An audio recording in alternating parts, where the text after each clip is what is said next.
Hi friends, welcome to my channel. இன்றைக்கி நம்ம என்ன பார்க்க போகிறோன்னு பார்த்தீங்கன்னா ஃப்ரிட்ஜு க்ளீனிங். இந்த ஃப்ரிட்ஜு க்ளீன் பண்ணி எத்தனை மாதம் ஆகும் தெரியல, அவ்வளோ நாள் ஆயிடுச்சு. இது க்ளீன் பண்ணுறதுக்கு பார்த்திங்கன்னா டைமே கிடையாது. இன்றைக்கி தான் வந்து பார்த்திங்கன்னா காலையிலே சமைச்சு வச்சுட்டேன். சரி, மதியம் லஞ்சு செய்ய வேண்டிய வேலை இல்லை, சரி இன்றைக்கே க்ளீன் பண்ணிடலாம் அப்படின்னு சொல்லிட்டு க்ளீன் பண்ணிகிட்ருக்கேன்.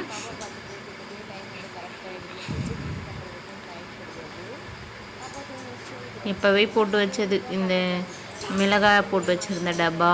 அப்புறம் இது வந்து நேற்று வடை செஞ்சுட்டு வச்சு மீதி பேலன்ஸ் இருக்குது மாவு. அப்புறம் இந்த கப்பில் வந்து பார்த்திங்கன்னா தேன் இருக்குது. இது இட்லி மாவு.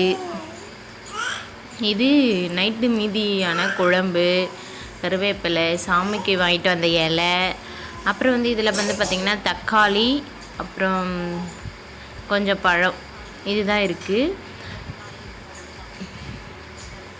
எல்லாத்தையும் எடுத்து வச்சுட்டு வெளியே எல்லாம் இந்த ஃப்ரிட்ஜோடைய ஸ்டாண்ட் எல்லாத்தையும் எடுத்துகிட்டு நம்ம சோப் போட்டு நல்லா வாஷ் பண்ணிவிட்டு துடைச்சிட்டு அதுக்கப்புறமா ஃப்ரிட்ஜுக்குள்ளே வச்சிடலாம்.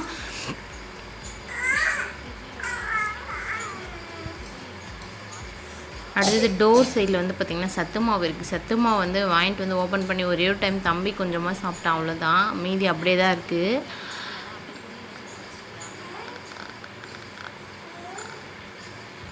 இந்த சைடில் இருக்கிற ஸ்டாண்டெல்லாம் எடுக்க முடிஞ்சால் எடுக்கலாம், இல்லைன்னா அப்படியே நம்ம துடைச்சிடலாம்.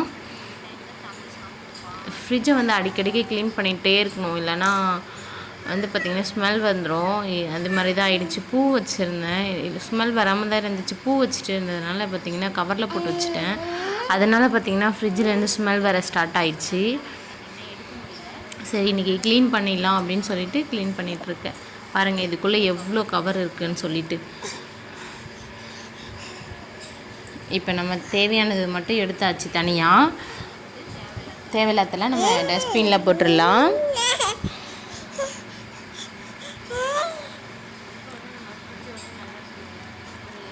ஃபஸ்ட்டு வந்து பார்த்திங்கன்னா ஒரு காட்டன் துணியை வச்சு ஒரு டைம் நல்லா நம்ம துடைச்சிட்டு அதுக்கப்புறமா தண்ணி வச்சு துடைச்சிடலாம். ஃப்ரிட்ஜு ஃபுல்லுமே தொடச்சிட்ருக்கேன்.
போட்டாச்சு ஃப்ரிட்ஜில். ஃப்ரீசருக்குள்ளே இருக்கிற பாக்ஸ் மட்டும் கழுவி உடனே வச்சுட்டேன். தண்ணி வந்து பார்த்திங்கன்னா ஃப்ரிட்ஜுக்குள்ளே சொட்டிகிட்டே இருந்துச்சு, அதனால் உடனே வந்து கழுவி போட்டாச்சு. பாருங்கள் எவ்வளோ க்ளீனாக புது ஃப்ரிட்ஜ் மாதிரி ஆகிடுச்சு. ஒரு 10 நாளைக்கு ஒரு டைம் இந்த மாதிரி வாஷ் பண்ணிகிட்டே இருக்கணும். இப்போ வந்து பார்த்திங்கன்னா நான் எல்லாத்தையும் பாக்ஸ்குள்ளே போட்டுட்டேன்.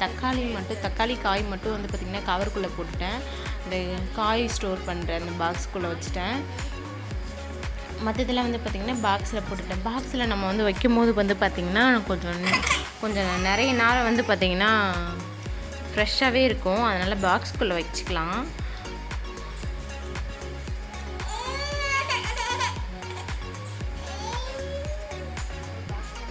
இது வந்து பார்த்திங்கன்னா பச்சை மிளகாவும் புதினா தழையும் கொத்தமல்லி தழை அது வந்து ஒரு பாக்ஸ்குள்ளே, கருவேப்பிலை மட்டும் தனியாக வந்து பார்த்திங்கன்னா ஒரு பாக்ஸ்குள்ளே வச்சுட்டேன்.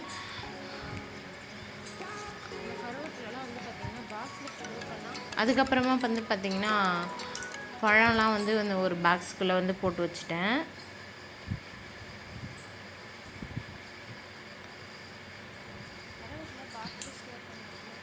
மாவு வந்து பார்த்திங்கன்னா ஒரு சின்னதாக ஒரு பாக்ஸ்குள்ளே கொஞ்சமாக தான் இருந்துச்சு, அதனால் வேறு ஒரு டப்பாயில் ஊற்றி வச்சுட்டேன்.